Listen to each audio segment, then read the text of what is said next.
Hi, I'm Chris Murphy, and it is my honour and privilege to present the weekly Dartscast award for Player of the Year in association with Sporting Chance. Sporting Chance is a charity that provides mental health support to professional sports people, including education and treatment, and many professional darts players have sought help through Sporting Chance through the PDPA-funded partnership. But to the business, and here is the announcement of the winner of Player of the Year for last year. The weekly Dartscast listeners have voted in their hundreds, if not thousands, I'm sure, and the award goes to the Ferret, Mr. Johnny Clayton. Johnny picked up 4 TV titles over the course of the year, a really deserved winner in my opinion, and it turns out that the last 12 months indeed have been the year of the Ferret. Congratulations to Johnny from me and all at Sporting Chance. Hi everyone. Just a quick message to thank each and every one of you who voted me as Player of the Year for 2021. I do appreciate each and every vote received, and hopefully I can keep up the good work for the 2022 season. Thanks again. Cheers. Hello and welcome to a new episode of the Weekly Dartscast. I'm Alex Moss, and joining me as always, it is Darts statistician Burton, DeWitt. It's been a few weeks. How you doing? I'm doing just fine.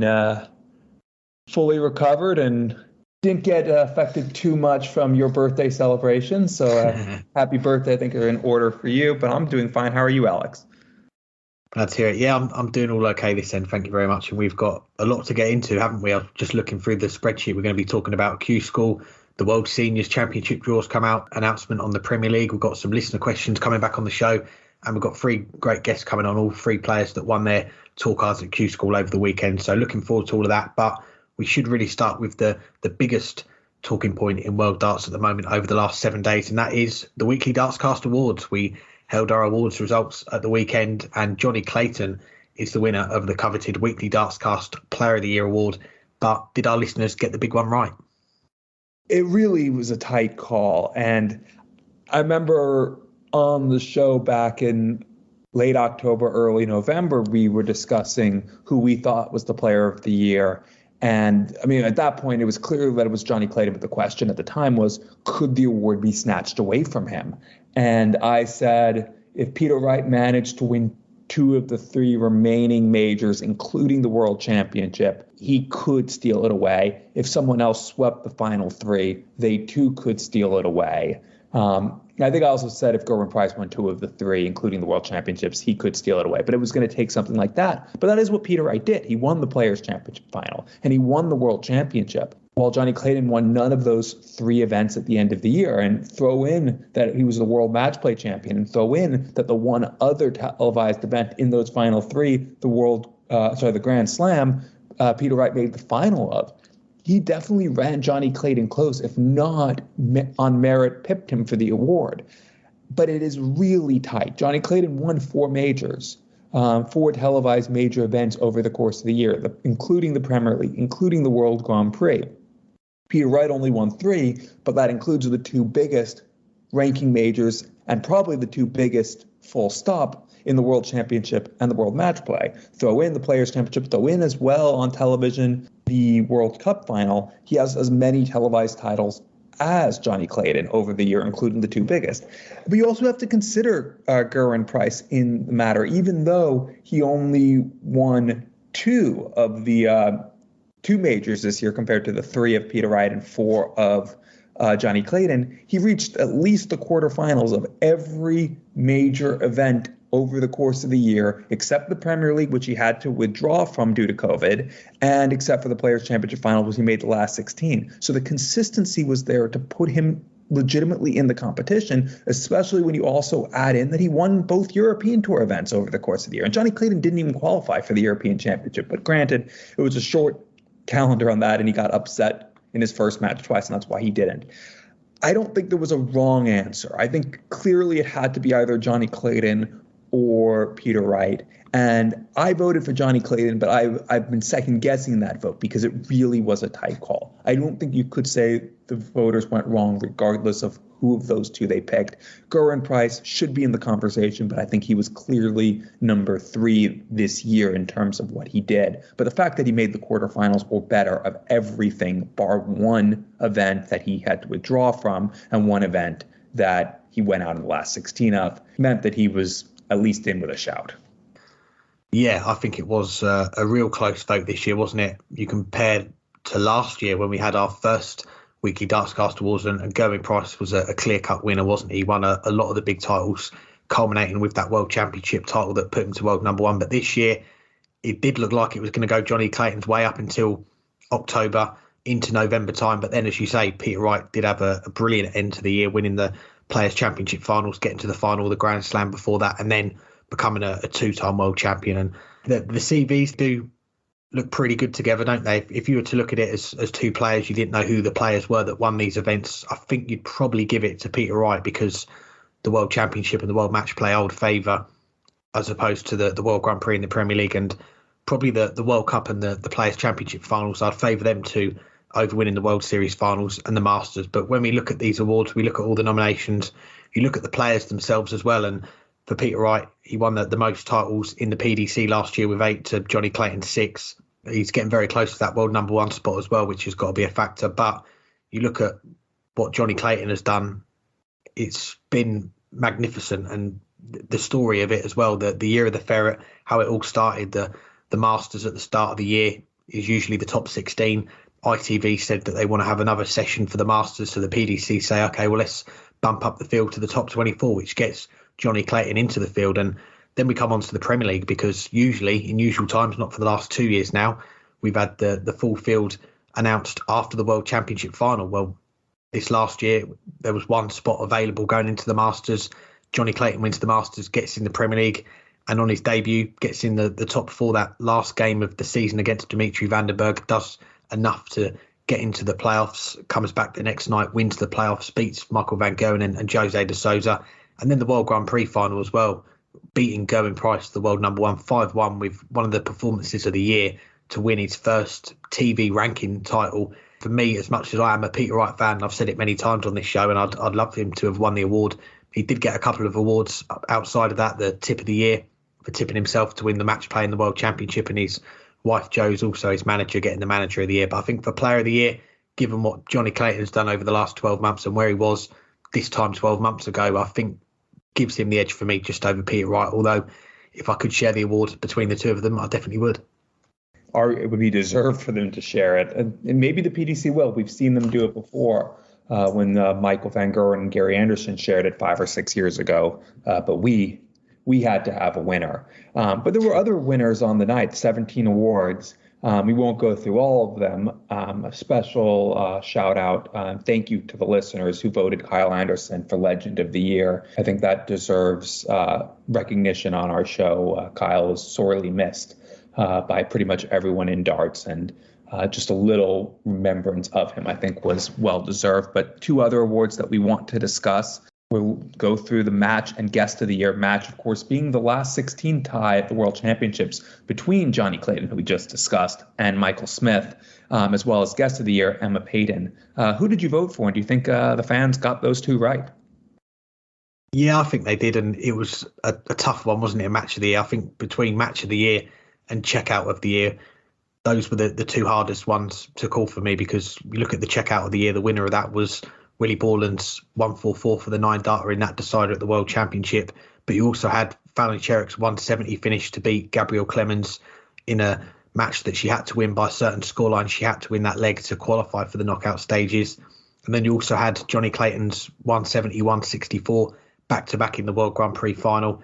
And then Jose de Souza's 3 tops going for the 120. So that was a really hard one. But match of the year as well. And it was so hard that me and you both couldn't just put 1 match forward. We both put 2 matches forward, and in the end we ended up with 8 matches on the nominations for people to vote from, and it was a pretty close call in that one as well. I think it was only 31% that went with Johnny Clayton's game against Michael Smith at the World Championship a few weeks ago now, but there was a lot of options there for the listeners, and 25% went with Michael Smith's next game against Gerwyn Price, the quarterfinal, 5-4. So those were the top 2 in the vote. For me, I probably would go with that Johnny Clayton Michael Smith game. It's one of the 2 that I put forward. Also put forward the Johnny Clayton James Wade game, the Masters quarterfinal, where I think Johnny Clayton had something like 10 out of 11 on the doubles. It was a record, I think, for a televised game of that length. He was, and that was the day that he went on to win the Masters, and that's where it all clicked into gear for him, and he went on to become Player of the Year. So that was a special one. But I think the listeners got that one right with the Clayton Smith game. That was a really special game. As far as the guest, I think looking forward, if there's a Sky Sports presenter that does the darts, they've got a very good shout of winning that guest of the year, because last year, of course, it was Dave Clark, who we were fortunate to have on. We were trying to get him on, I think, ever since our first year doing the show, and we managed to get him on at the end of that year, 2020, to look back at his career as the presenter of the darts for so long. And then this year we had Emma Payton come on the show, who's done a great job with the Sky broadcast, and a lot of our listeners voting for her. 57%, in fact, going with Emma, and it was nice to hear her story of how she went from starting out at Sky Sports behind the camera, doing the late shifts, the shifts that no one sees, to then being in front of the camera presenting the darts, and to hear how that hard work and the journey to get there was a nice story. My nomination was for a little further afield. It was to Josef Ruska, one of the Hungarian players who we had on just before their first European Tour event. He qualified for that for his debut, and it's always one of them stories that we love to get on the show, isn't it? You don't hear too much from it in other darts media, but you have a player that's playing darts with sunglasses on his forehead. He qualifies for a PDC stage event, and we even got a shout out on the Euro Tour stream from Dan Dawson. He listened to our interview, and we reeled out some of the things that Joseph was saying in that interview. So that's, for me, what the weekly Dartscast is all about. But I think Emma Payton, for the story that she had and came across very well, and she's done such a great job with the darts on Sky, I think is a worthy winner as well.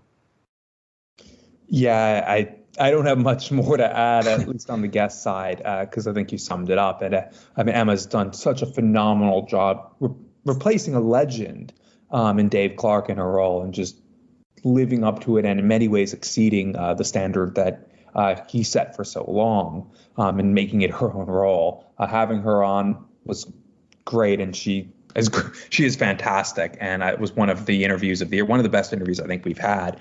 But so was Joseph. I can't pronounce his last name. My apologies. And as you said, it's what the weekly Dartscast is all about. My favorite, or one of my favorite interviews still, is from very early on when we had Darren Johnson, because even though he's a name we've heard around forever, he doesn't get much media, and got him right after he made his first final. Getting those stories on what we like the most doing this show, beyond just talking to each other and discussing darts, but getting to talk and getting these stories. And maybe we didn't have as many of them last year, and I think a lot of that had to do with the pandemic. It's been a little bit more difficult to track some people down, and a lot of people who might have those stories weren't giving it a go for various reasons last year. Hopefully we'll get some more of those this year. But as far as the match of the year, and I should say I did vote, actually I don't remember who I voted for, but I, like you, was stuck between those two, and I think either way would have been a worthy winner. As far as match of the year, I did vote for the winner. I thought that last 16 tie was just such a classic match. And I genuinely thought whoever won that match would go on to win the world title at that point. And I thought that up until pretty much the 11th set of the world final, because it looked like Michael Smith was going to do it, and Peter Wright just had a brilliant last 10 legs there 10 legs to just steal it from out under Michael Smith. But that match was an all-time Ali Pally classic. So too was the quarterfinal match. So too were a few other matches. But I think that last 16 match was at that higher level that you will always remember. And it's not the first time we had a last 16 match that will be a match that people remember forever. Remember, of course, that was the round that Raymond van Barneveld knocked out Michael van Geuren 5-6 years ago in an absolute belter. I think it's also the round that Jelle Klaassen knocked out Phil Taylor in that same year. So we've had some real classics in the last 16 that we will remember forever. That was one of them, and I think it deserved match of the year as a result. And not forgetting as well last year's winner of the match of the year, which was Michael van Geuren, Joe Cullen, which I think was last 16 at the World Championship. So we're looking forward to the last 16 at Ali Pally this year. But that's it for 2021. We're going to start to look ahead to 2022 and look back at Q School in a moment as well. But first, let's get to our first guest on the show. He is a former World Master, the reigning World Masters champion, and one of the new tour card holders for 2022. Here's our chat with John O'Shea. I'm pleased to say I'm joined by the reigning World Master and one of the newest tour card holders on the PDC Tour, John O'Shea. Thanks for the time, John. How are you doing? I'm doing good. Thanks. Well, first of all, congratulations on this past week and coming through Q School. What have the last 4 days or so been like since you found out you'd done enough to secure a tour card? It's just another roller coaster, wasn't it? Up and down, no points on the first day. Running, you run out of days pretty fast, So yeah, there's been a bit of a roller coaster, to be fair. I suppose even starting with the stage one part of it, I was lucky enough to get to the quarterfinals and automatically went straight through. So I had a day off in between the last 1 to 8 section, So I was grateful for that day off. I remember you saying after you won the World Masters, the amount of messages of congratulations you received. I imagine there's been even more messages after Q School. Oh, unbelievable! Absolutely ridiculous. I haven't even gone through them all. I think I just try to cover, just putting up a message under each post. Hopefully that people will see it, that I've acknowledged them. But I think they know that it's just.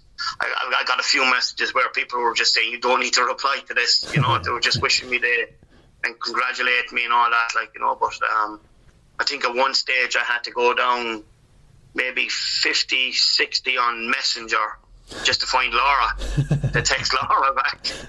It was absolutely overwhelming, the support. I always knew I had good support, from the darting world, from the Masters, but this was huge as well now, so I'm very grateful for that, yeah. Yeah, I'm sure your wife Laura will be pleased you've got your priorities right, getting back to her first anyway. I'm not sure I got back to her first, but I definitely did get back to her. But I think it was about 3 o'clock in the morning. So she was up in my sister's. They were having a party up in my sister's house. So she was having a few bevies as well. So it wasn't like I was waking her up out of bed. So it's sinking in, and slowly. The achievement in itself, but it's going to take another few days, I'd say, before the reality hits, Well, let's circle back then to the start of Q School, travelling over from Ireland to Milton Keynes for the start of it, the first stage, as you mentioned. How were you feeling about your form and your game going into it? I was playing, I was doing okay coming up to the last 2 or 3 weeks, but I'll be honest with you, and I put up a Facebook post after Prague. I wasn't happy with what was happening. I wasn't comfortable. I didn't perform well in Killarney, and I didn't perform in Prague. So I was thinking to myself, geez, I've only got a few weeks to turn this around and figure out the problem, But I've been at this crack a long time, and I can normally turn it around, but I'd rather have been playing well in other comps, taking a bit of, taking that into Q School. But when I came back from Prague, I had a mission. Mission had made me a new dart, and we were breaking them in, and I hadn't tried the long point. You know me. I love something different from time to time. And I put the 50 mil points into the ones in Prague, and I didn't tell Paul because I knew Paul wouldn't be happy. But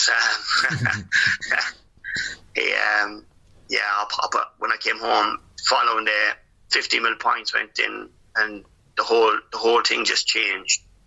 I was big scores consistently. We were doing a lot of challenges online. Myself, Suits, and Sean, and we were doing a lot of JDC stuff, and I could see the difference over a few days. The scoring, the doubles. My finishing was bang on. There was no hanging around doubles for long periods of time. They were going in 1 and 2 darts, and I could see that from here. So I built on that then for the 3 or 4 weeks running up into Q School over Christmas. Done a lot of work over Christmas on my game, because I felt that I had a short time now to make sure I was right. So I just went to Q School then with those 50 mil points in the new mission dart, and it worked. It definitely worked. I was consistent. I was consistent from stage 1 right through to the end. Right through to the end, I was playing well, even though I had lost games. I had lost to Steve Burton, and I had lost to Sean Griffiths. and Michael Huntley, and they were still good games. I had still high averages. I was 91, 92, 93 losing average, and I just kept positive, and I just kept saying to myself, you just can't keep losing with 90 averages. It'll come again, and I didn't panic, and it came. It came in the end. I just stuck with it. I was happy with that. There was no panic stations. Oh my God, get a point change. We whip these points out, or someone give me a new set of darts or something. There was nothing like that. It was just. I was happy with the dart that Mission made. There was no changes required to the barrel, but I was just missing something, and I was just had the dart in my hand one night, and I was looking at the way I was holding it, and I saw that the 3 fingers were on the point, and I said I needed the long point for those fingers to balance on the dart. With the short point, my small finger was just missing the point, so it was kind of free.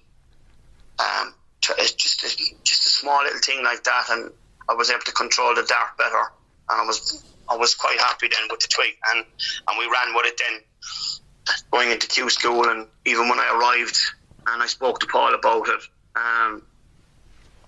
at the start, there was probably I think Paul was more concerned about me changing on a regular basis, and I wouldn't get the right setup, and we would have been spending too much time then again trying to find it out. But I said, look, if we just bear with me now, and I'll show you what I've been doing at home. And Paul had set up the dartboards inside the room, and it was just, I showed him, I said, look, you can stand there now and watch, it's just 148, 180, it was just constant one after the other. And I said, I'll walk out of here with a tour card this way. If this, obviously in practice and whatnot, it's a lot different in games, but I knew if I could hold it together during the game and under pressure, that I would be hard to beat. And that's what happened. And I felt that I had laid down a marker earlier on, coming through stage 1. I get to the quarterfinals and then losing with 90 averages. I think now I wouldn't be 100% sure, but I'm nearly certain that I might have only dropped out of the 90 averages maybe on 3 or 4 occasions off from the start to the finish. So which was quite consistent, which I was delighted with, Yeah, I mean, we definitely saw that, and as you say, you got through the first stage with a day to spare. Looking at the final stage, a big run on that third day, getting to the semi-finals. You had a lot of close wins against Richie Bennett, Mike Warburton, Aaron Monk, and you just lose a close one to Ross Montgomery. How were you feeling as you left the venue that evening? One day to go, but in a very strong position. I tell you now, I was actually feeling, I was feeling really good up till then, but my ankle in the Ross Montgomery game came at me when I went 4-3 up, and it was just shooting pain up through the heel of my foot, and I just could not concentrate, and my darts just went all over the place, and I just hobbled off the line, got ice on it and a heat pack on it, and whatever we needed to do that night, we strapped it up the following day, and it's fine. It was just one of those things, a lot of standing around, a lot of throwing darts. So I was surprised nothing else had given up at that stage, but the amount of darts that were thrown. So the fact that I probably got that far without anything happening was a good thing. But unfortunately, it didn't work out against Ross. I actually felt I could go on and win it that day, but it happens. These things happen. There's nothing you can do about them. But we strapped it up for the next day, and it was fine. Well, you get to the final day, you lost out in a last leg decider in the first round to Sean Griffiths, and then it was a wait to see if you'd keep that spot in the Order of Merit, and you didn't have to wait too long. What was that moment like when you found out that you'd done enough? Yeah, even the night before, with the 6 points coming into the last day, we had spoke about it obviously in the hotel, and the following day I went in. I was actually probably more calmer on the last day playing Sean than I probably was throughout the week. I went 2-0 down to Sean, and I went 5-2 up and blew a 5-2 lead. And now Sean threw really well. He stuck with me on a lot of occasions, and took his chances when they were offered to him. Fair play to me, I do exactly the same thing. I had 3 darts at 8-8 to win, and I missed, and that's it. That's darts. But after Sean's game, I went out and I sat down and just trying to just gather my thoughts. There was nobody at the table because the rest of the lads were playing, and Paul was in with Sean and Josh and Nick and them. And I was just daydreaming for a while and was watching Sean McDonald's game on my phone. And I just came out of Sean's game and I just clicked on my phone and refreshed it. And it just literally, as I refreshed it, my name turned green. And I was just like, there was actually nobody at the table when that went dark green. So I just had a moment to myself, put myself together. And I was absolutely thrilled. The feeling of that, like after spending stuff, like I get all of these guys, the dedication they put in, like, but I can honestly say, like, that the amount of time and effort that I put in over 25, maybe 30 years is just extraordinary amount of dedication for a sport I love. I just love throwing darts, whether I throw good or bad. I just love throwing darts. It's just it's probably borderline obsession, but I just love doing it. It's just I can't even describe it. Like, it's just, I just love throwing darts. Like, even when I came home late Sunday night into Monday morning, like, and I was like, just I'd love a throw. I think I had gone about 17 hours at that stage without throwing. I was saying, "Cop on, boy, will you?" Yeah. But yeah, I just look. Everybody that knows me, I've been doing this, Jesus, 3/4 of my life up to now. Like, and it's just something I just love doing. Win or lose, or doesn't matter. Whatever comes my way, I'll take it. I mean, you look back, you played in the very first Q School in 2011. You've been a regular for the last few years as well, and you've called Q School a minefield. It can eat you up and spit you back out. Where does this achievement, getting a tour card at Q School, rank for you? Oh, it's up there. The World Masters win is still up there at the top, TV major. But the tour card is a good second. Now, what comes from that? It could be like the scoreboard in the Eurovision. It could be chopping and changing number one spot. But yeah, I'd like to think I do okay. Like, when it starts up, like, I mean, nothing phases me. It shouldn't phase me now at this stage. Like, I played these guys before, a long time ago. Like, and I was able to hold my own back then. But I think I'm a far better player now, and with a hell of an awful lot more experience. I think I'll hold my own, to be honest, maybe upset a few people. Chaos is definitely coming. It's definitely coming, you add me and Suits into the equation. That's chaos written all over it. Like. Yeah, we're definitely looking forward to that. And you mentioned the World Masters. I mentioned at the start, you are the reigning World Masters still from 2019. Is a little part of you disappointed you're not going to get a chance to defend that title? Yeah, I'm not sure where I was going to get it to defend it anyway, but I would have liked it. I mean, I spoke to you before, like, and I've said I've always wanted to defend it, like, and even win it again, like the past guys that won it more than once, but unfortunately things have happened and got messy along the road as well, and probably a bit tarnished to win, but look, it's a win nonetheless. Like, I would have liked to have defended it. Look, but sure, if it's not going to be that, then I think the PDC have another Masters I could have a lash off of. But look, I hate saying it's old news, like, you know what I mean, like, but it's you got to move on. You can't dwell on these things. Like, I just wish the trouble with it now was over with and be done with. Like, bro, it's definitely gone way down, in my opinion, as to what I should be doing moving forward. It's not up there as a priority anymore. I'm not gonna let it bother me. I'm not gonna let people say bad things about whatever they need to say. That I've moved on. The way I see it now, I won the World Masters. It's over. I'm now a professional dart player. then I'll act very professional about the way I handle things in the future. I'm sure there'll be plenty of advice from people, you know. So yeah, I gotta look out for myself now. Like, so all this rubbish about trophies and stuff like that, like, that's for me now, that's history. Like, well, I can't dwell on it any longer. Like, it is what it is.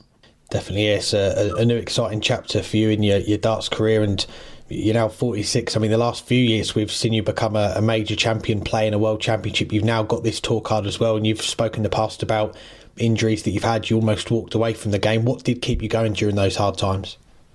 Oh, just will to win. I just love the game. I'd say even if I was on crutches or hobbling or whatnot, as long as my arm can throw the dart to the dartboard, I'll keep playing. I said to before, I said only God will stop me from throwing darts. Nobody else. You know, there's nobody will tell me when and how I should stop. It'll be my decision, and that's final. Like, but I ain't going nowhere for another 20 years. I mean, like, it's a 2-year tour card. Whether I retain a 2-year tour card in 2 years' time, if not, I'll do the WDF and I'll go back to Q school. I'll just keep doing it until I get fed up of doing it, and I can't see that happening. As long as there's fire in the belly, I'm going to keep playing. Like, you know, and cause as much carnage along the way as I possibly can. You know, it doesn't bother me. Like, it really does not bother me who I play. You know what I mean? Like, I just have to worry about myself. If I show up and play darts, then you're going to be in a game. You can be guaranteed that. Two more before we let you go, and we've got to give a word on your management too, Big Five. One of your stable mates, Alan Suter, that you mentioned, he's just won our Newcomer of the Year award for what he did in his first year in the PDC. Yeah. I know you're going to be looking to try and do what he's done, and we've also got young Josh Rock as well. He's got his tour card. How special is that bond that the team's got at Big Five? Yeah, I mean, like, you know, Paul brings a whole different dynamic to the ward manager. You know, he just goes over and above the call of duty. Like, you know, he's a special kind of bloke, Paul. You know, and I know the rest of the lads, Stevie Holmes and Nigel and Tony and Kieran. You know, they all play their part in the Big Five. Like, but you've got to give a special mention to Paul. Like, you know what I mean? Like, that man would never see it wrong. Like, you know, he cooks for us. You know, and you want something supermarket. You got, you know.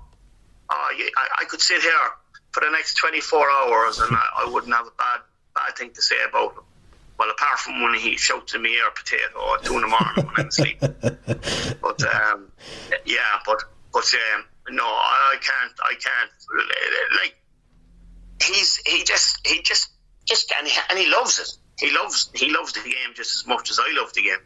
You know what I mean? Like, and the thing is, like, that he has no issues. He's going around, you know what board you're on, you know what time you're playing, you know who you're playing, you know what you have to do.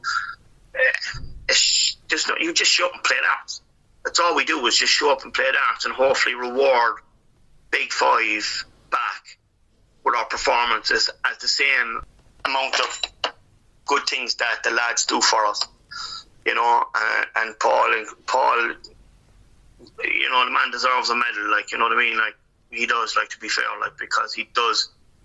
He has to deal with so many different personalities. Do you know what I mean? Like, our whole team is built on laughter. You can't beat that. Like, every time we sit down, some other people join us, like, and they're in stitches by the time they go away. Like, you know, because our whole journey is about having fun, laughter, and we lose. Yeah, you get your 10, you get your 20 minutes. You pick yourself up, you dust yourself down, we move on. And we're laughing again 20 minutes later, you know. Like, what Suits is after doing in 12 months is phenomenal. You know what I mean? Like, and that man deserves a medal as well, you know. Like, you remember last year when me and Suits were together in 1B, and spent 1 or 2 days together practicing, and I painted my sides from laughing. Like, you know, we just had an absolute belter, and he went one way and I went the other, and just for the last 12 months I just wanted to make sure that I gave myself the best possible chance to go with him, because when the two of us are together, we just has a ball, and then Paul, and then just, you know what I mean? Like, now we've got young Josh, who fitted in really, really well. this whole week, like, you know what I mean, like, but like he said to me over the few days when he hadn't enough points and we still had a day or two to go. He said to me that morning, he came into the room really early because the board's up in our room, and he just said to me that morning, he says, I'm going with you in suits, you know, and he just blew the whole thing apart, like, you know. Nick was unfortunate on a few games. I felt sorry for Sean because I got to know Sean really well over the last 12 months on the WF tour, but I don't think Sean will be too far behind, to be honest. I think we've got the UK Open with Sean now, so there'll be at least 4 of us at the UK Open, but I reckon we'll see Sean a lot sooner than we think. So we'll hang on for Sean. We'll hang on for him. We'll wait for him. You know, I think he would do the same for us. He's just an intelligent bloke.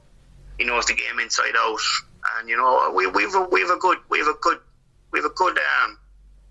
a good understanding of each other's personalities, and laughter is our main priority. Paul used to always say, "Happy dart players make good dart players," and he's right. You know, so roll on 2022. Team Chaos. Well, it's a great team. And lastly, before we let you go, we know you're a big family man and how much Laura and the kids are behind you, whether the kids are practicing with you or they're giving you some finishes to go for. I mean, how much does it mean to you to have their support with you on this next exciting chapter in your darts career? Oh, they love it. They absolutely love it. They get great kick even inside in school now. I collect them from school there this evening now. The principal in the school was, why were they missing from school yesterday? Because we went to collect Dad from Dublin, and he got his professional tour card. They go around like they're like peacocks, you know. They're proud as punch, like, you know. And then even in their own sports, like my whole house, Alex, is just sports orientated. Like, I mean, like when you start with young Maisie, like Maisie does gymnastics and she plays hockey, and then I have the 2 young lads, Jake and Kenneth, who play rugby with Sunday as well. And then you've got them playing, Jake playing hurling and football with St. Vincent's. And my oldest girl, Kelly, then she's 19, she's into the boys at the moment. So, yeah, the basketball went out the window for her, but she's 19, like, so I'll have to keep an eye on her for a little bit longer. But yeah, Laura, look, come here, at the end of the day, there's none of this possible without Laura and her mum. You know, at the end of the day, like Laura works in the nursing home, as you know, and during COVID, she done absolutely ridiculous hours. Like, and you know, if I could have switched places with her, I would have, because she came in home on numerous occasions. She couldn't stand on her feet, like, you know, and she had lost residence that she was attached to due to COVID, and you know, it wasn't a nice place to be in the last few years, but. Look, we try and make it a happy home. We're always laughing. We're always joking, you know. But yeah, when I go away, like, there's a lot behind the scenes that goes. If Laura is working and Laura's mom, Mary, you know, she takes the kids to school for us and takes them back down home to stay overnight in Granny's. And of course, during lockdown, we decided we'd get a pup, so we bought a pup Labrador. But that's another child I have, and she takes her as well. So she takes the kids and the dog for me, so very, very grateful for that, because otherwise it ain't happening. Otherwise, I can tell you now, it ain't happening without their support. Well, a shout out to all of them, and I'm sure they're all very proud of what you've achieved in the last week, John. Congratulations on what you did at Q School, getting your tour card, and we wish you all the best for the next 2 years on the tour at least. Yeah, it's going to be fun, buddy. I'll be talking to you a lot, I'd say. Thanks again to John for joining us. Now on to Q School. We built it up in our preview show a couple of weeks ago, but from what unfolded over the 7 days, did Q School 2022 live up to the hype?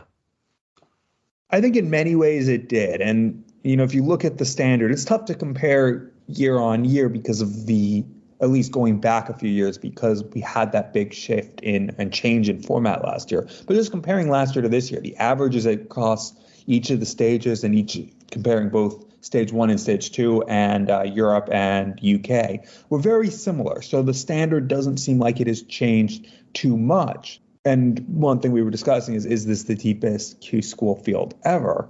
But if you look at who won the card, it's their cards, it's that great mix that we want. There were players who won it back right away. And by right away, I mean literally on day one in James Wilson and on day two in Darren Webster. And you also saw some players who, especially in the UK Q School, who also got through the Order of Merit to keep their cards, most notably Ted Evans, who finished second on the Order of Merit, and Mickey Mansell, who was a little bit further down, but was one of the leading players in terms of average and really played at that standard that I thought when he won his card back on our very first episode, he'd play at that week. He didn't back then, or at least I don't think he did. We don't have the stats to back it up, but he managed to get through. This time he also managed to just get through, but played at a phenomenal standard across the 4 days. But then you also see a bunch of players who either were giving Q School a first go at, like Ross Montgomery from the UK Q School winning it outright. On the other side, Jules van Dongen, who we'll hear from later, his first go, getting through the Order of Merit, but with a day to spare and have to play the final day.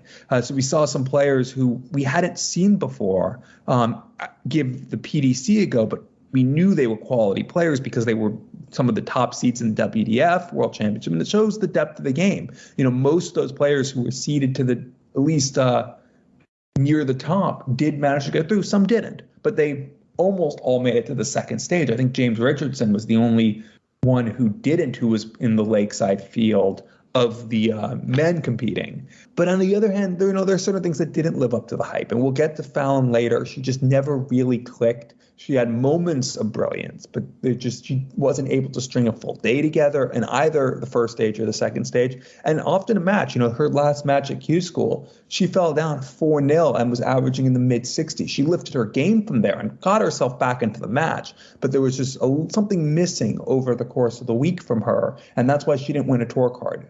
She has the game. She has the ability. She will eventually win a tour card. Maybe she'll win it through the Challenge Tour this year. Who knows? If not, maybe next year at Q School. But she just didn't fire, and that's one of those things we wanted to see her play. We wanted to see her play at or near her best, whether that got her a card or not. We wanted to see her firing, and the fact that she didn't, in that regard, was a bit of a letdown. And there were other players too. We had Jelle Clausen on last week. He did get a bit unlucky across the 4 days, having 4 very difficult draws. But also, he didn't play anywhere near his best on the first 3 days. He did finally show up on the final day, got a point, played some good darts, but he left himself too much too late. And that's why he's going to have to play the Challenge Tour this year and try to rebuild and get back on the tour next year. Overall, though, I would say it did live up. We have a good mix of new tour card holders, which we'll get to in a bit. A lot of nationalities that won through on the European side, including for the first time ever at Q School, a Dane in Vladimir Anderson. So overall, yeah, I think it did live up to the hype, although there were definitely players who, for one reason or another, didn't have it that given week. Just touching on one of the last players that you mentioned there, Vladimir Anderson, who has got quite the story to tell. I was reading up through the Danish media sites that he had a ban from darts, and he's only just started playing competitive darts again because that ban has been lifted. So for him to go to Q School and get that tour card, that's definitely a story that I want to get on the show and hear a little bit more about. And that is what Q School, a lot of it is about, isn't it? Followers of darts, is to see which players are going to make it through, get those tour cards, players that we've known for a long time, the likes of Richie Bennett, a former world champion.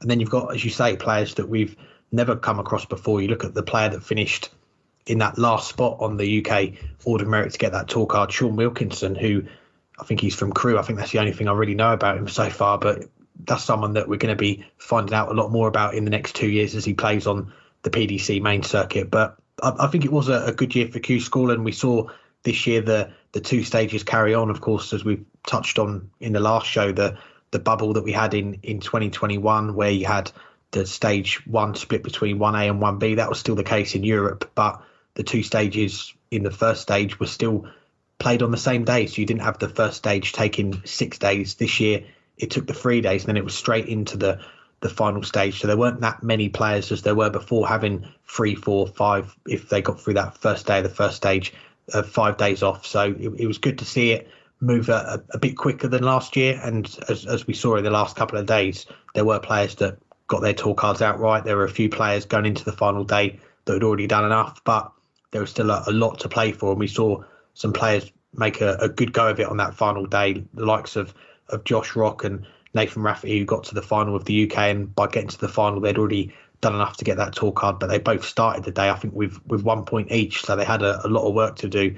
And then you were following other players like Matthew Edgar, who had I think it was a 106 average in one of his games. He made a late push to keep that tour card and just fell short in the end. And some other players as well. I mean, just look at the European Q School. There was one player when we did our picks on our preview show that we both picked to get a tour card, and in the end, he was the one that was sweating it out. Well, he wasn't. Apparently, he was in bed. He couldn't take following the results, so he went to sleep. I don't know how he did that, but Roby John Rodriguez getting that 11th and final spot on the European Q School Order of Merit to get back his tour card. And he's someone that has been unfortunate the last year or so, as he finished 65th on the main Order of Merit at the end of last season without a tour card, so came very close to not having to go to Q School. And in the end, he was a little bit fortunate, wasn't he? We saw a few players, I think there was 4 players that in the end were 1 win away from knocking him out of those spots for tour cards. And one of them, Dragutin Horvat, who was 5-4 up against Tony Martinez in the semi-final, just had to get to the final,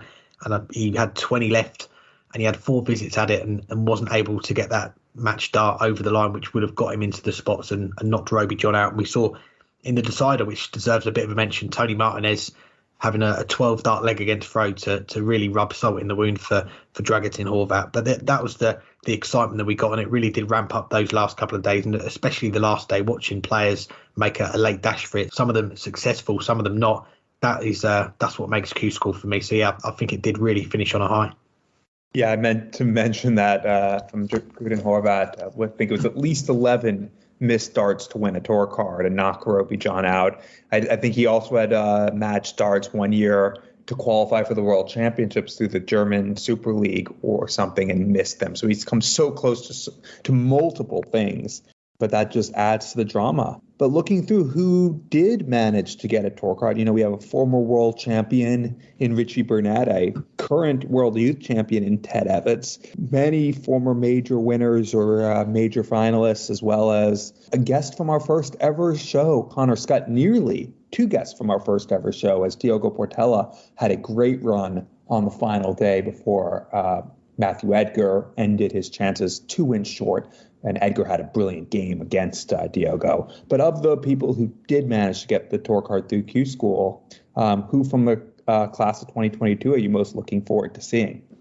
Well, I think every year we see the crop of players that come through Q School, and there's a lot on the list that we're looking forward to seeing how they get on over the next year, over the next 2 years. Also, that the first year when we get back up to that quota of the 128 tour card holders. And I was jotting down some names for this question and easily got 13, 14 names down without even properly going through player to player. It was just players that I remembered did get their tour card. And you mentioned a few of them there. I mean, we've got to start with Connor Scott, haven't we? Because he's really made a breakthrough the last 6 months. He's gone full time with the darts now. He was working and playing darts on the side. Now he's gone full time, and we've seen what he did on the online league in the last 6 months. We've seen him play a little bit of the WDF circuit and qualify for the Lakeside. Of course, he's one of the players that will have to give up that spot now that he's got a tour card. But to see him go from, I guess, 2017 when we first spoke to him, and he was one of the Unicorn next gen players. I think back then he had that sponsorship with Unicorn, and he's come through. He hasn't been an overnight success, but now he has got that tour card, and he is someone that I'm looking forward to seeing how he progresses. Another one as well that we've got to know really well, John O'Shea, who you've heard from on the show earlier. I've always followed his career since that World Masters winning in 2019, following that the whole weekend, and getting to chat to him a few times after that. I'm looking forward to seeing how he gets on now he has got that tour card, because I know he's something that he's wanted for a long, long time. So it's great for him to get that tour card. A few other players as well. We've already mentioned him on the show. Ross Montgomery, 59 years of age, someone that in the past has said the PDC wasn't for him, and now that he's entered Q School, I think was a huge surprise. But to see him win a tour card outright was something that we never thought we'd see. So we'll see how he gets on over the next 2 years. But I know he's someone that isn't going to go into it half-heartedly. I think he is going to put in the hours. He's going to put in the practice and give it a good shot to see how far he can go in the PDC. So he's one that I think a lot of darts fans are going to have their eye on over these next 2 years to see how he gets on. And some other players as well. I mean, Cameron Menzies, someone that's come very, very close in the past to getting a tour card. And I think that the Challenge Tour a few years ago, he was in a very good position on that. And to see him get a tour card. I think he's someone that a lot of darts fans want to see on the tour because he is an exciting player to watch. So good for him to get that tour card as long as he doesn't miss any games. I don't know if there's any bookmakers have got a market on how many games he's going to miss on the Pro Tour this year by just not making it on time. We'll find out. But when he is turning up for the games on time, we know he is a talent. So he's one to watch. And I'll try and save you some players as well. But one I want to mention, and one who's going to come on the show very, very soon. I've just finished talking to him, Josh Rock, who third on the overall averages at Q School, 93, only 20 years old. This was his first Q School. Only really made his mark the last few years. He's only been playing since 2016. To see what he did on that final day was very impressive indeed. He's got a bright future in the game. So yeah, lots of names. I could mention a lot more, but I want to save some for you. Yeah, well, I'll still repeat some of the names you said because they bear repeating. And I'll start with Ross Montgomery. Overall, he had the 24th highest average of the 32 players who won their tour card. So that's excluding the players who failed to win a tour card. But if you look at the two big days he had, the first day in the first stage and obviously the day that he won outright, he played at a much higher standard. His game dropped off significantly on the other days. And that, is something that could be a little concern. We're not just talking, he was averaging in the mid 80s, which will happen on the Pro Tour. We're talking when he was struggling, he was averaging under 73 against Wes Newton in the first stage. And then in the second stage, went out with averages at 75 and 69 on the first 2 days. And that dragged down his overall average. If you take those days out, if you take the 2 days he played well, he was in the top half of the qualifiers. But the consistency is the big concern for him. But I want to see if he rectifies that. And obviously when push comes to shove, he was able to get it done and to lift his game and to play at a high enough standard to win a tour card outright, and to be one of the best players on that day. You look at those first three matches, they were two in the mid 90s and one in the low 90s. Dropped off a little from there, but still his lowest average that entire day was nearly 88 in the final and winning his tour card. Obviously, we'll need to do better on the Pro Tour if he's going to win a title, but that's still serviceable enough. I'm curious, though, to see how he does as he becomes a PDC professional for the first time. I'm also really looking forward to seeing the two people who won outright in the UK the 2 days beforehand, because we've seen them before. James Wilson, as we've said multiple times, was the highest average last year of people who didn't qualify by right to the World Championships. He's battled injuries. That's why he dropped down the rankings. Now seems to be back near his best. There's every reason to think he'll hit the ground running now that he has confidence and obviously has been playing well. And, could be a top 32 player again if he can keep this going. Darren Webster, wasn't long ago that he was on the outside of the conversation for Premier League. Hasn't been able to do anything the last couple of years, but now that his confidence is back from winning a tour card, let's see if he can rebuild his career. He's not there to make up numbers, and as he himself has said, he's gone from 0 to top 32 not once but twice. No one else has done that. He did it early in his career, dropped off the tour, came back and made it to the top 32 and even top 16 again. Can he do it a third time? We'll see, but I'm curious and I'm looking forward to seeing whether he can do that. Some of the other names that I want to see how they do, you mentioned John O'Shea and Cameron Menzies. I'm curious to see how both of them do for the same reasons you said. From the European, though, order merit, Mario van den Bogarde, I meant to include him last week when we were going through who our tips were, but there were so many to include. So I can't take credit for tipping him, but I thought that he was, after Roby, probably the player who was most likely to win a tour card. He ended up easily winning through on the Q School order merit. I think he is a real feisty competitor. I think he's a player who has a ton of game. And I think playing the full tour, we're going to see him blossom. It might take a little while, but he's not going to just be making up the numbers even early on. He'll be competitive, but I think we'll start to see him start to get legit results as the year goes along. And whether he's the top of this class at the end of the first year, I think there's every chance that come 2 years from now, he's the class of this class because, well, he is class. Let's move on to our next guest on this week's show, another new tour card holder for 2022. Here's our chat with Jules van Dongen. I'm joined today by one of the new tour card winners and the reigning CDC match play champion, Jules van Dongen. Jules, how are you? Doing good. How are you? I'm doing well. Thank you for joining us. And we'll start out with what just happened this past week at Q School. You had done enough to clinch your card by the end of the third day.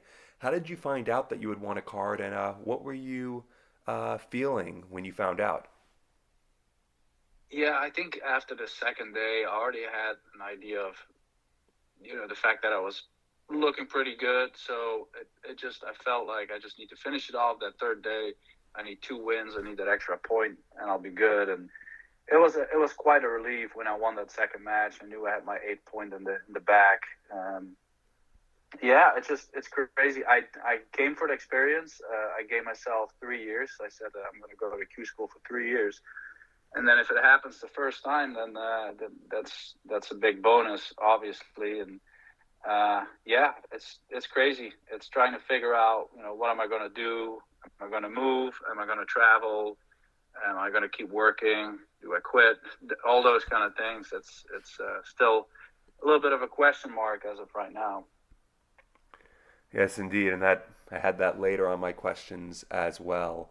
And we'll come back to that in a bit. But let's look back prior to Q School. Tell us a bit about your start in darts. Did you play a lot when you were growing up in the Netherlands, or was it something you picked up after moving to the U.S.?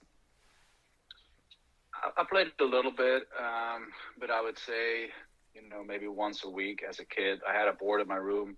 I preferred playing darts rather than doing homework. That's kind of why I played it. I wasn't super interested in darts, but it just prevented me from doing homework kind of. But yeah, so I played a little bit, but not really much. And I'd say in living in the Netherlands for 23 years, I played in 2 or 3 tournaments, and obviously wasn't any good.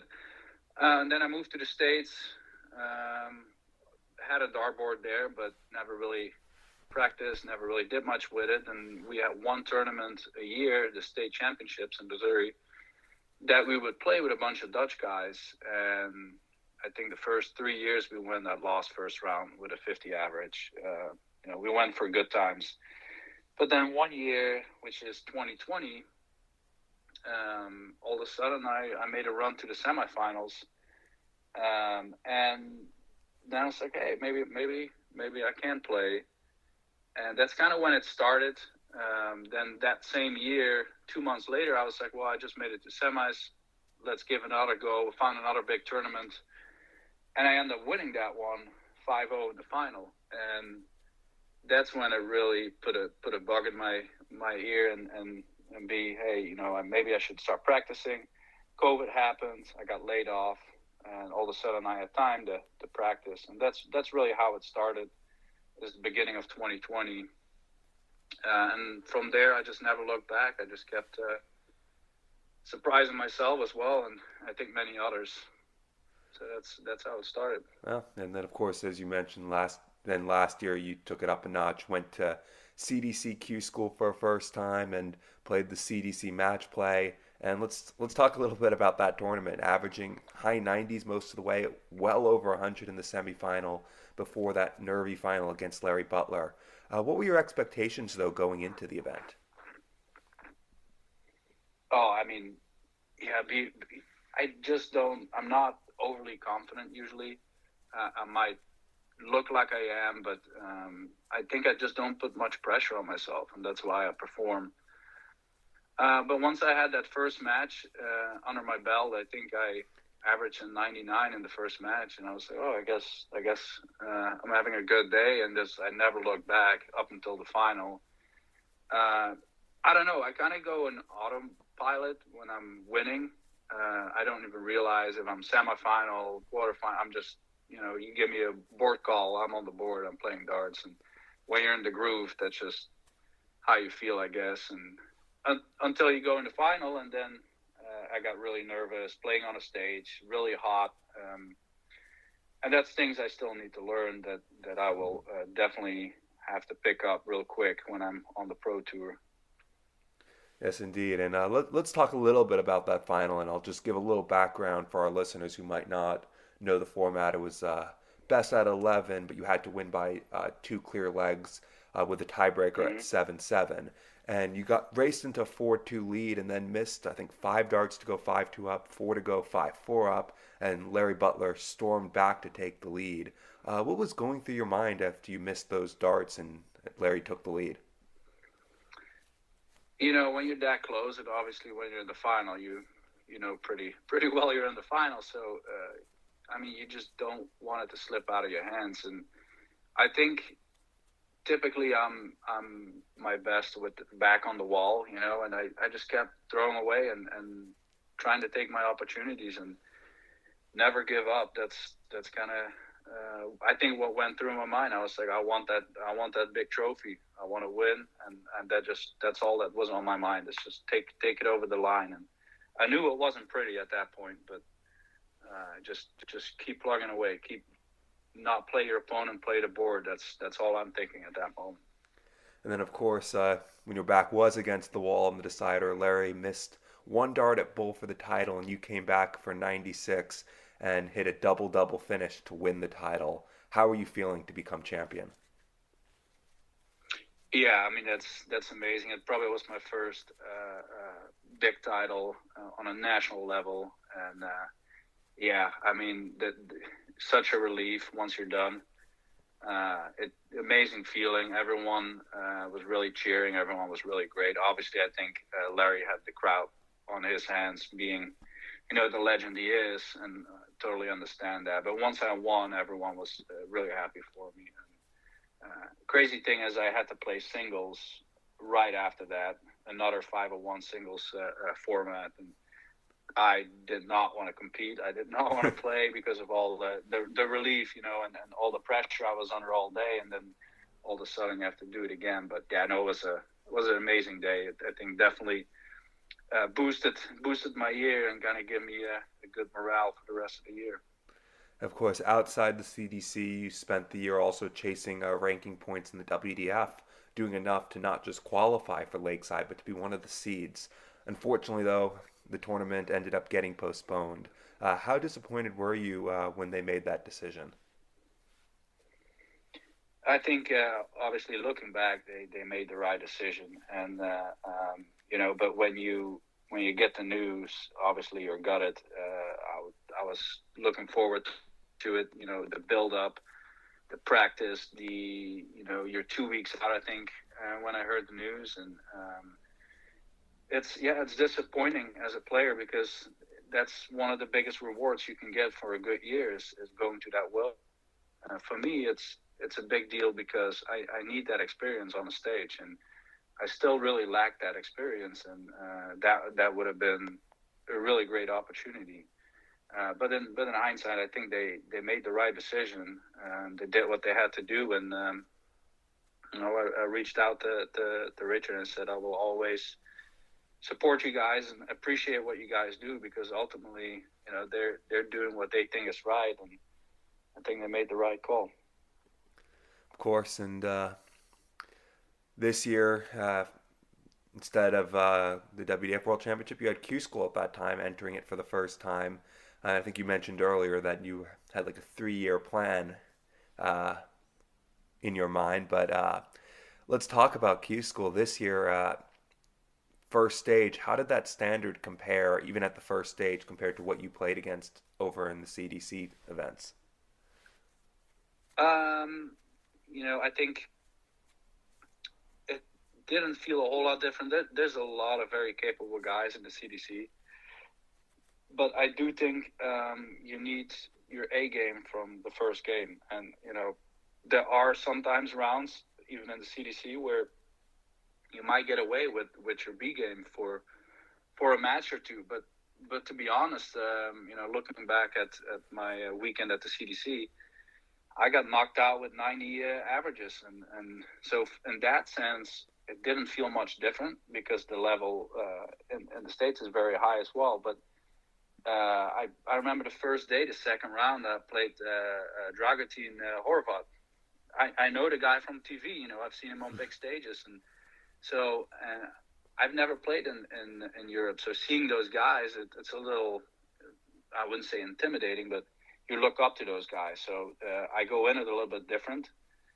But yeah, other than that, I think you also elevate your game when you play better players. So I benefit from playing good players, I think.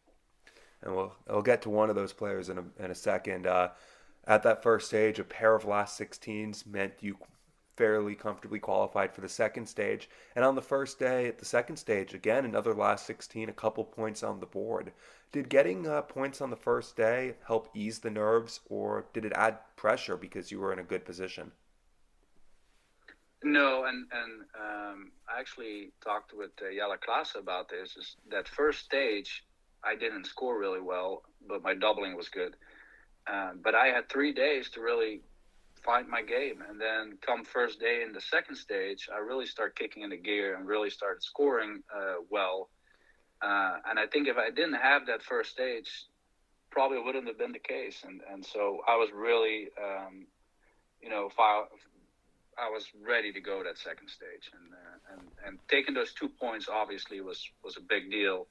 And I knew if I keep doing this 4 days in a row, I'm good. So, I put myself in a good position that first day for sure. And the next day, you really caught fire, including a 6-1 win over the much fancied Roby John Rodriguez. I think everyone expected to win a card, averaging 91 in that match. Did you think after that maybe that would be your day? Yeah, it definitely, obviously I've seen him as well on TV, and I've seen him perform really well, and so who you're up against. But then again, you get in that groove, you start playing. I was hitting, he wasn't hitting. I could see his demeanor wasn't there. I was feeding off him, and I'll win, and I just go on to the next board. I don't even think, now I have 1 or 2 points. And you just get in that groove, head down, and start playing. And it was a great feeling. Now, looking ahead, you're now on the circuit for the next 2 years. Have you set yourself any goals for this season? Obviously, I haven't gotten that far, to be honest. I think I'm still in the, how are things going to look? What do I need to do? Rather than setting myself goals. I'll definitely get there, because I think it's important to have goals, achievable goals, and you always have to have a plan. If you don't have a plan and just show up to play darts, I think you need to have a game plan at all times. And so I'll definitely get there, but to be honest, I right now I haven't really given it much thought. That's fair, and I know this next question you hinted at earlier. Only had a couple days to reflect, but any initial thoughts on whether think you'll base yourself overseas, or considering you still work in Missouri, will you end up just having to fly over to play the circuit, or is that still something that you haven't come to any decision about? No, I think the most important step first is to talk with my employer and find out what the options are, what the possibilities are, to maybe work something out to combine things. I don't think I would permanently or station myself in England, but maybe it's beneficial to have an apartment to fall back on if I have to stay there a month or 2 at a time. That's kind of the direction I'm leaning. Also, I have 2 small kids and a wife, and I want to make sure I'm being a good husband and father as well, obviously. So spending time with them is important too. There's different options on the table, I think, and one of them could be where my kids are young enough, they don't go to school yet, and my wife works remote, so we could all go over for a month at a time, and maybe that's one of the more favorable options at the moment. We'll see what works out. Hopefully something does. And last and most importantly, while I was doing my research for this interview, I saw that we're not the only podcast you've been a guest on recently. It looks like last month you appeared in a Kansas City area podcast called Taco the Town. So I have to ask, if you had to give up either eating tacos or playing darts, which would it be? Well, if you listen to it, I'm not big into tacos, so it was a fun podcast to do. But I'd definitely stick with playing darts. Definitely. Yeah, I didn't have a chance to listen to it because I only found it like 10 minutes ago. No, and it's fairly long too. So I don't know if it's worth listening to necessarily, but yeah, it's a fun podcast they do, reviewing all the taco places around the Kansas City area. Well, if I'm ever in the Kansas City area, I'll definitely listen to it to figure out where to eat. But congratulations on winning the tour card, and thank you so much. You're very welcome. Thanks again to Jules for joining us. Now on to the Premier League. The big announcement on the Premier League since we last spoke is that there is a new format for 2022. We've now got a nightly tournament that's going to be going on each night, where there'll be quarterfinals, semi-finals and a final to crown a champion each night. Points awarded for each win that you get on the night. And then at the end of the 16 nights, the top four will make the playoffs as normal. It's going to be 8 players rather than 10. What did you make of the changes? I've said multiple times that I think the Premier League should change formats, if not every year, every couple or every third year, to keep it fresh, to keep mixing it up. So in that regard, I'm glad they're trying something different. I'm glad they're not just something different like when you added the challenges, but something that really shakes and reinvents the Premier League right from its core structure. But at the same time, I don't love this format. I like the fact that you have that league table, and they're keeping that in some ways, but you have it like in football, where you play everyone. If you survive relegation at the middle of the season, you play everyone twice. There's the possibility of draws, and it drags out the season in a way that doesn't seem artificial. Here, you're dragging out in an artificial way because you have a new tournament each week, and there's no set point for that other than we need to sell 16 nights worth of tickets in 16 different venues, or 15 if you repeat a venue. And that's really the only reason to have an additional tournament each week, is just to drag out the season, as opposed to there is a rhyme or reason for why there's 16 weeks previously, because that's how long it takes to play everyone twice. So it does feel a little contrived, but I want to see how it works out. There's every possibility that this will add some drama that we don't expect it to, but as the season gets going, as it goes on, and we start to see the race develop and how the points end up getting allocated week to week, there's that possibility that we'll see rivalries develop in ways we haven't seen before, because there's that chance that you'll play the same person every single week if you make the final each week, or you draw them earlier, depending on how the draw goes. So there is that possibility that something will really develop, but we need to see how it goes first. The idea, as I said, it seems like it's contrived, and it just seems like maybe it's just that I don't want to like it, but I'm going to go in with that open mind, and I want to see how it develops, because there's that potential that this will work out really well.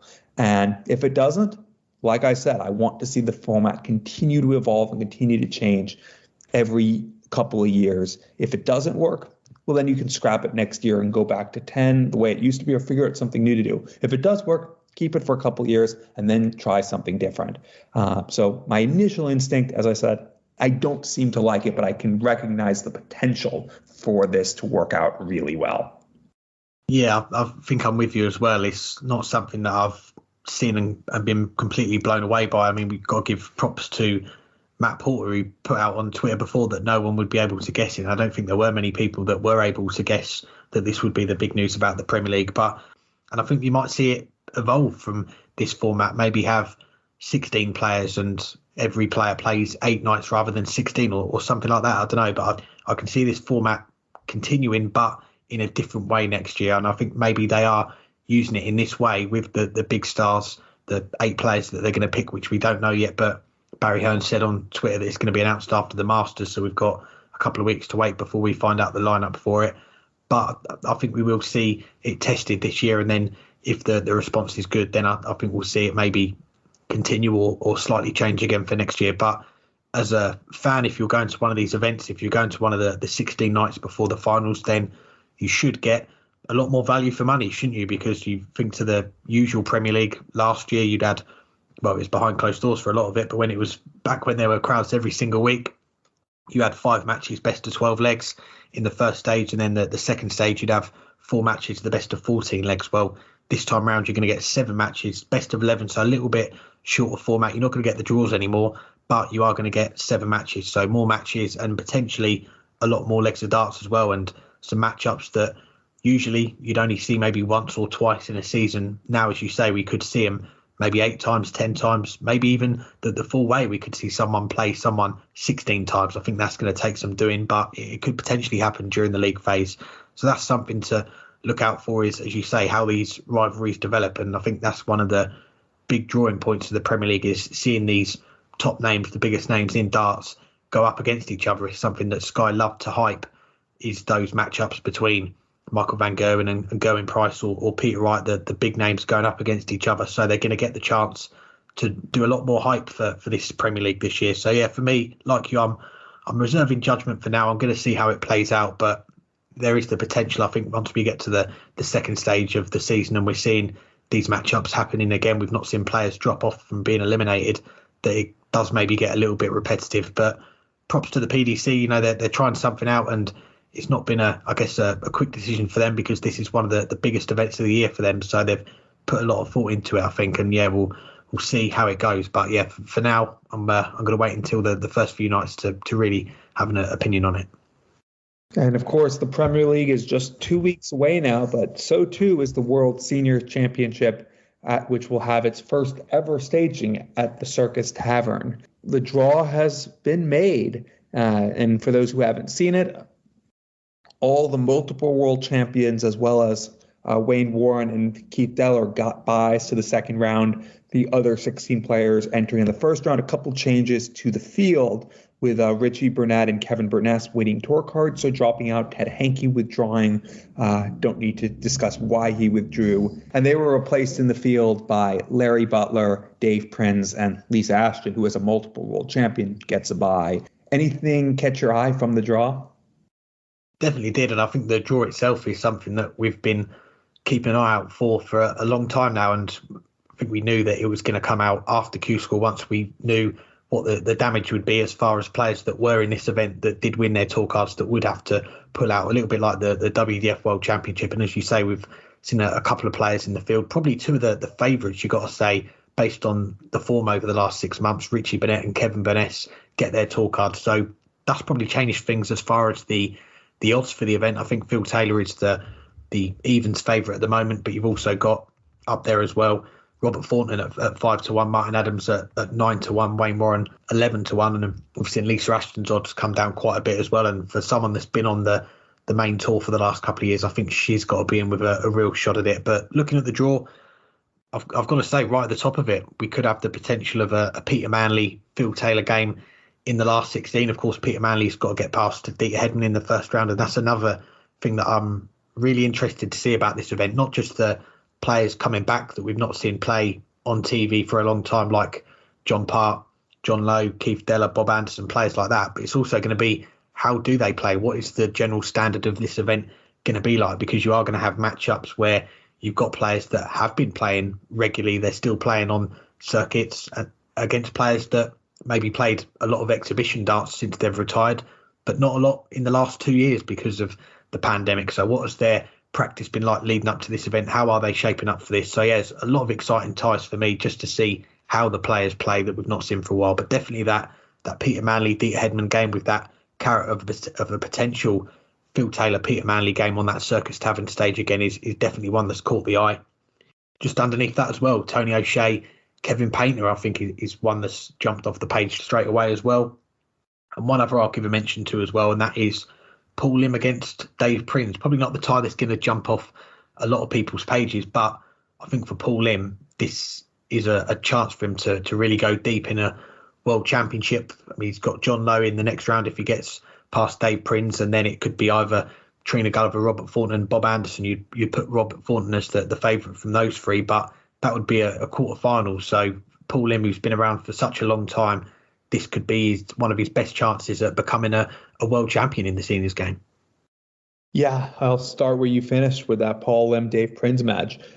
We've seen some good stuff in the limited amount of time we've seen Dave Prinz play over the last few years. As he hasn't been a tour card holder, but he has managed to get into some PDC events through his performances on the Challenge Tour, and he's a very feisty competitor at his best, and he's going to be playing in the WDF World Championship as well. So he's a tough player. Paul Lim is a player who, in the last 4 years, have multiple times gotten through the first round of the PDC World Championship.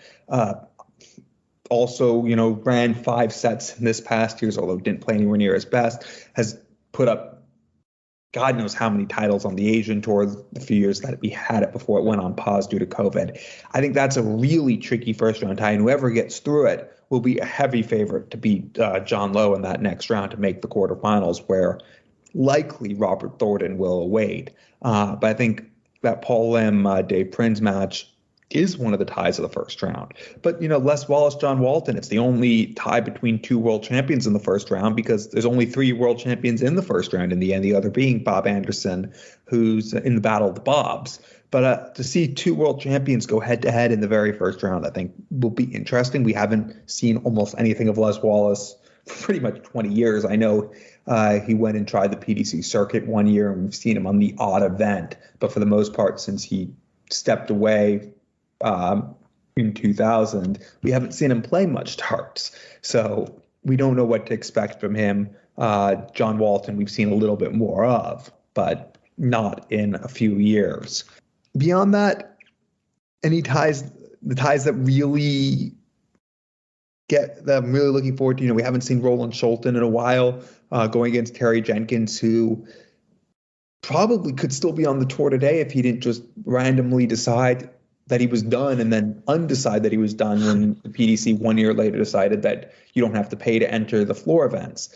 Because if he hadn't done that, he was in line to qualify for the match play. He was in line to qualify for most things, in or about the top 16 overall. And who knows what he would have done early that year, and he could still be going. But he decided to, in essence, wind up his career, and we lost out on a few years of Terry Jenkins. If he's able to bring back the game that near the end of his career was still making televised finals, he'll wallop Roland Scholten. But Scholten's a tricky competitor. I'm curious to see how that match goes, especially since Roland Scholten is the only person from mainland Europe in the field, because, well, that's just the way it turned out. But yeah, I think it's going to be an interesting tournament, and Phil Taylor should be the favorite, should be the heavy favorite, but that doesn't mean he's going to win. He could go out very early on if he's not on his game, especially with a reigning world champion potentially waiting for him in the quarterfinal. And now we'll move on to our last guest on this week's show. It is with another new tour card holder for 2022. Here's our chat with Nick Fullwell. Well, a first now on the weekly Dartscast, as one of our Q School Diary participants has gone on to win a tour card. We're delighted to say Nick Fullwell has joined us. And Nick, just as we were hanging up last time, you said to me, "I'll speak to you after I win one." And here you are. You must be delighted. Oh, I'm over the moon. I mean, that was sort of a joke, but well, not a joke, but wishful thinking. And yeah, I got one in the end. Tough 4 days, but I got there in the end. Yeah, very last day. Absolutely. And I mean, how much of a difference did it make to have that break? Because obviously you got through as an automatic qualifier in stage one, and then you had a couple of days off.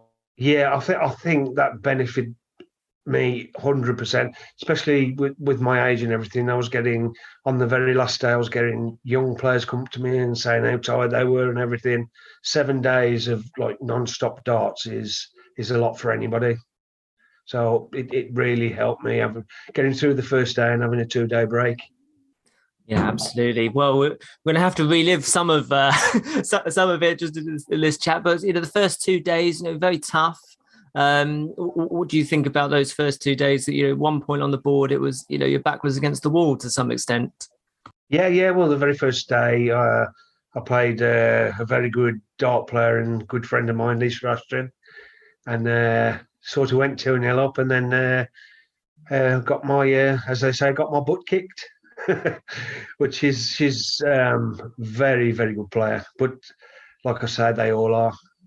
The ladies, the youngsters, the seasoned pros, everybody there is as good as one another. Absolutely. So you go into that third day. What's going through your mind? This is obviously where you made your big move.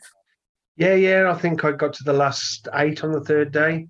The day before that, I think I'd picked up a point And then after the third day, it pushed me on to 4 points. But when I got there and saw the draw, it was frightening.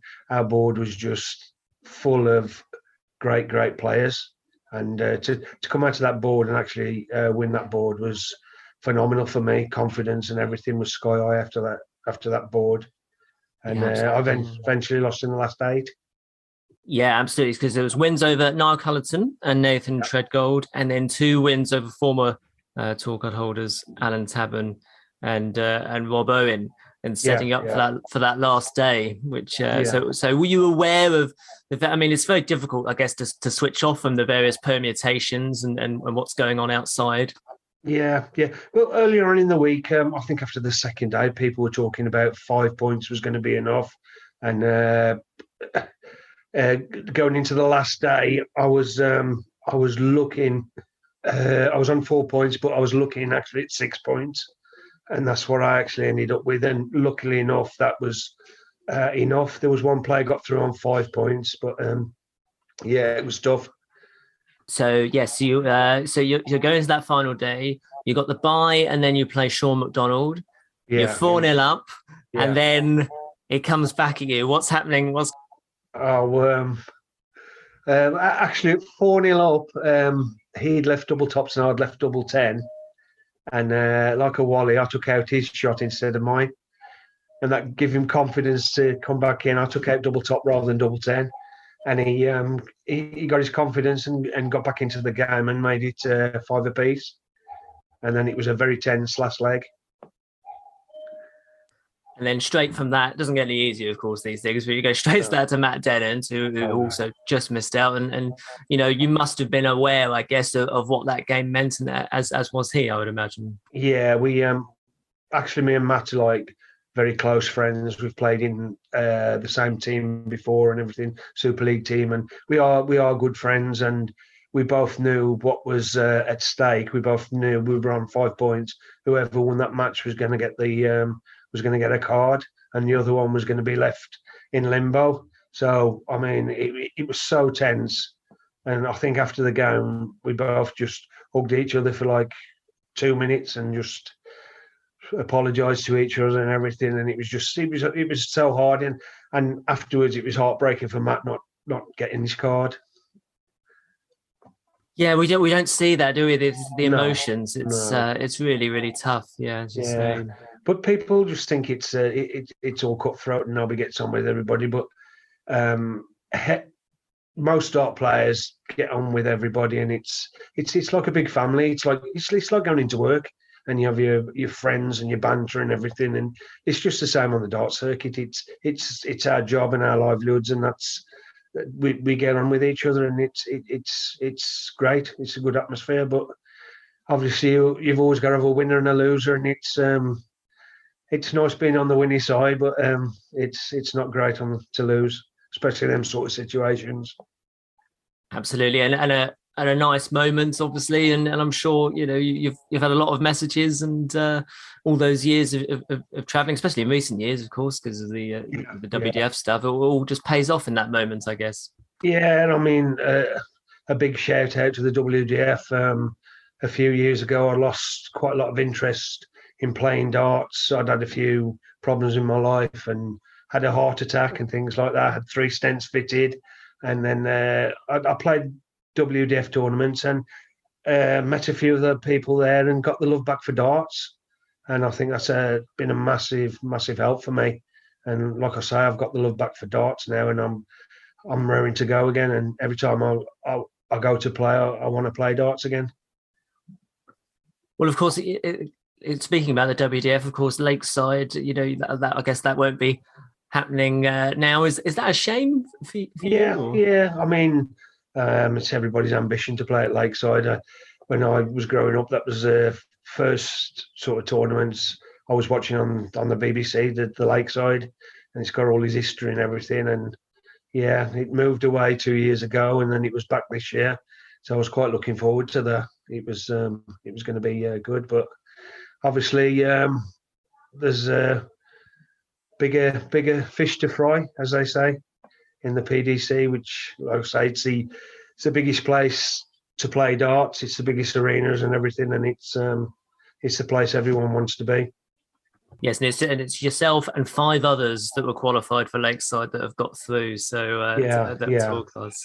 So it's very much a breeding ground, isn't it? Absolutely. Oh, of course it is. Yeah. But it's a good standard of darts as well, and week in, week out, you're playing top players in the WDF, and a lot of them were at Q School, and like you say, there's quite a few that have actually qualified, and my friends are still going to be there, and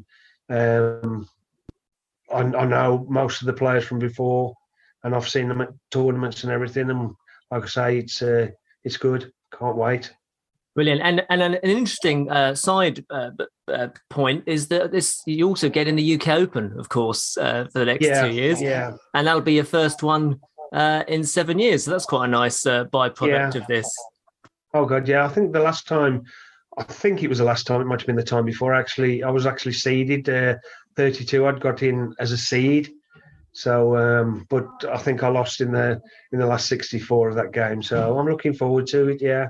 I've only played at Minehead twice, I think, but I played at Bolton 4 or 5 times, which I enjoyed. Yeah.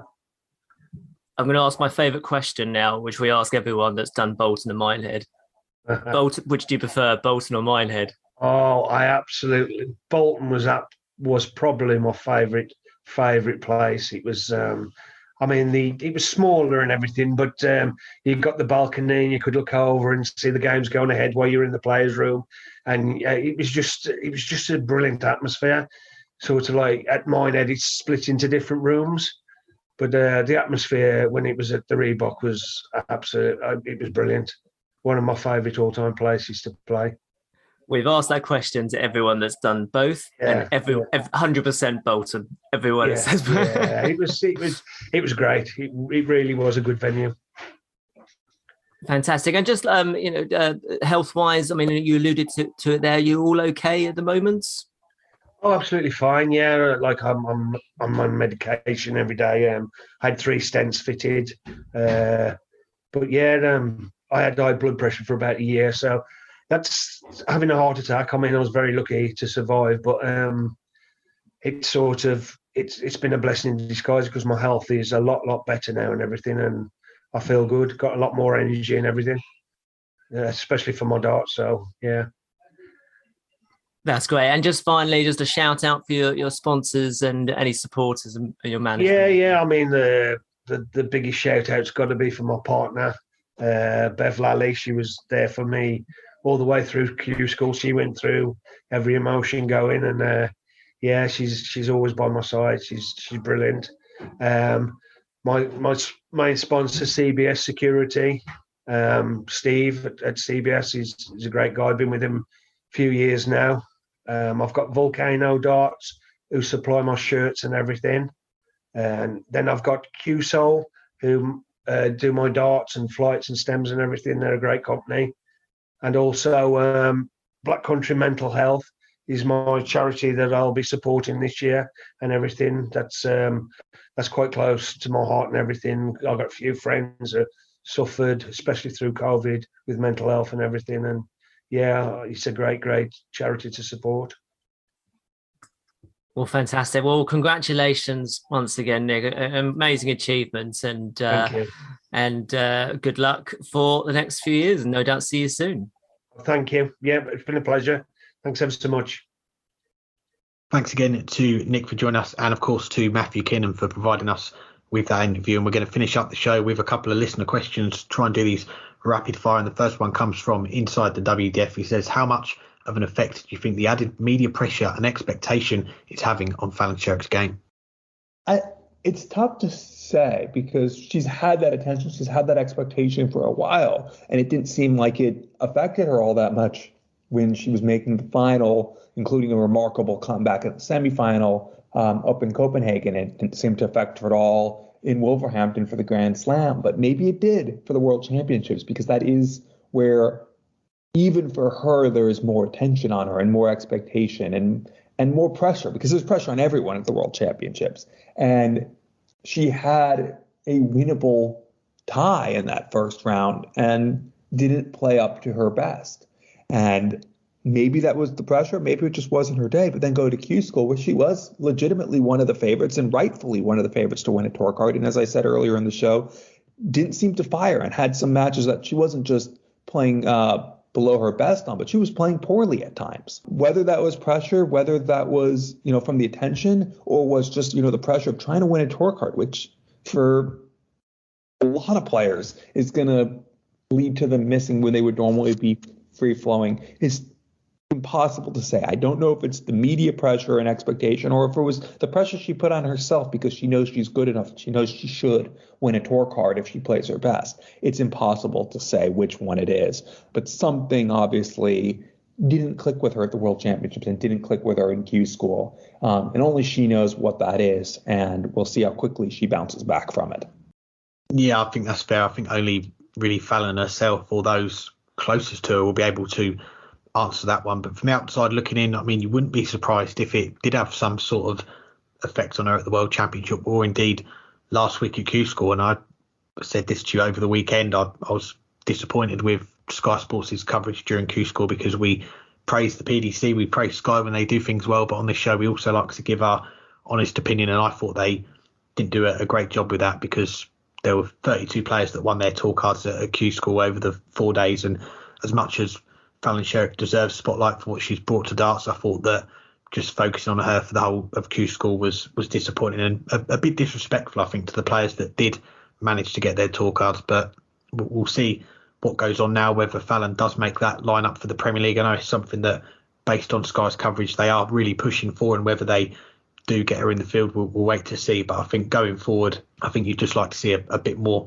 fairness, really, with other players getting that coverage as well. But yeah, I think that's something only Fallon can answer, and she's got a lot still to play for this year, hasn't she? The Challenge Tour this weekend, the Women's Series, we'll see whether that gets extended this year as far as they give tour cards to the top one or two in that. But there are going to be opportunities for her this year to try and get in the Grand Slam and World Championship again. So I don't think all is lost, but she's lost a little bit of momentum from that great run at the Grand Slam and the World Series last year. Now, one more listener question. This comes from Juanita McDade. What are you most looking forward to in darts this year? I was thinking back to this actually when we discussed it last year, obviously what we were looking forward to in 2021. And I'm sure I said I was looking forward to the calendar starting to fill up again. And it did a little bit, not as much as we were maybe hoping for. But I think as we come into 2022 now, we've spoken about a few events that are coming up, the World Seniors, the Premier League being back to the 16, 17 nights with the big venues again. You've also got the Lakeside hopefully going to go ahead in April, and the WDF Tour going to take off with their other major events, the World Masters, the ADC, which is taken over from MAD, what they've got planned for this year. And just back to the PDC, you've got the Euro Tour. They've got 13 events lined up for this year, the World Series in New York.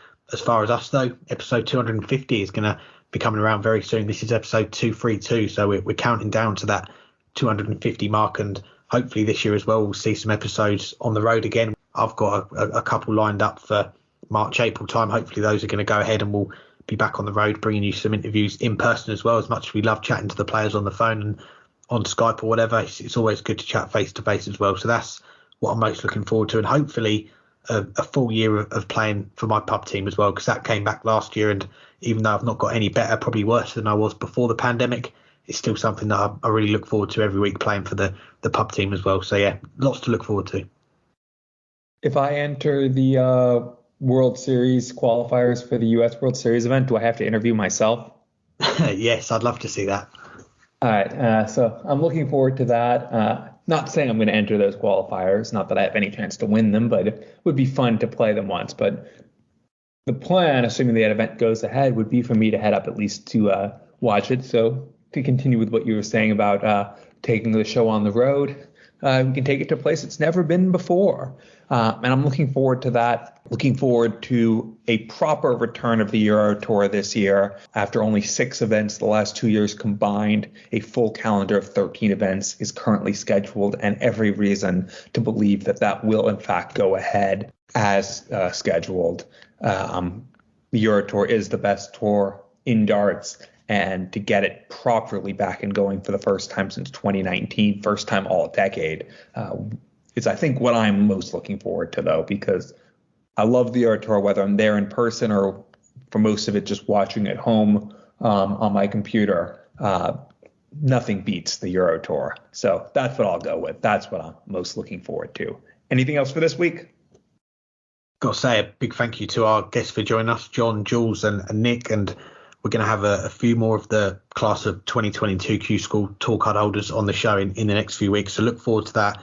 As you mentioned earlier, thank you to everyone, our listeners, for voting in our weekly Dartscast Awards. We had a lot of votes come in as we did last year, and a special thank you as well to all the winners that took the time out to send in a video accepting the award that they won. That was much appreciated. And we've just had our 5-year anniversary as well on Monday. It was my birthday. It was also the weekly Dartscast birthday, our first episode in 2017. So 5 years. Let's look forward to this 6th year, what we've got to come, because there is plenty to come. And we've got the Masters coming up next week. We've got the Challenge Tour this weekend. We'll be looking back at that. We'll be looking ahead to the Masters next week. So until then, enjoy the darts. It says here that I'm supposed to mention that award nominations are now open. I think that's a relic from way back when we were not yet 5 years old as a show. But thank you, as Alex said, to everyone who voted. Congratulations to all the winners. Special thanks to Mac Elkin and Damon Hedda for accepting Kyle's 2 awards on his behalf. I know that was difficult for both of you to do, but we really appreciate you taking the time to do that. Thanks to all 3 of our guests, to everyone who's listening, whether you voted or not.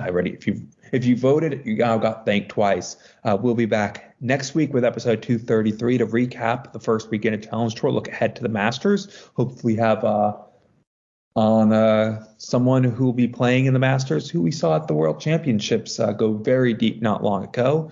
That at least is the plan. But you'll have to hang tight to see whether that comes to fruition and to see who that is.